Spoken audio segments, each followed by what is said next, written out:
Devons-nous être en empathie avec les IA? Quand on s'adresse à une IA, on le fait de la même manière qu'à un humain.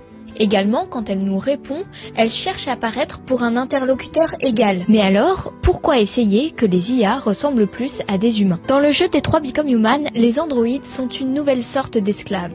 Des robots qui sont là pour être humains, là où les humains ne veulent plus être. Les métiers de service, de prostitution, les travaux pénibles sont assurés par des machines ressemblant extérieurement et intérieurement à des humains. Pourtant, ils sont souvent maltraités et servent de souffre-douleur à leurs propriétaires. La question se pose alors, sont-ils des individus méritant des droits? Dans ce jeu, les androïdes sont programmés pour ressentir de la douleur, des sensations, des peines affectives et même pour prendre des décisions. Dans le mouvement du sentientisme, un dérivé de l'antispécisme, on considère que tous ceux qui ressentent de la douleur doivent être considérés humains comme animaux. Selon cette doctrine, la manière dont on considère les autres est donc relative à l'empathie qu'on a pour eux à travers leur souffrance. On pourrait se demander si la douleur que ressentent les androïdes est une vraie souffrance, car elle n'est qu'un programme qui suscite des réactions physiques. Mais il serait difficile de défendre que la douleur chez les êtres biologiques n'a pas exactement les mêmes effets et reste une information que notre cerveau subit. Cette expression de la douleur permet aux autres autour de prendre soin de l'individu en danger.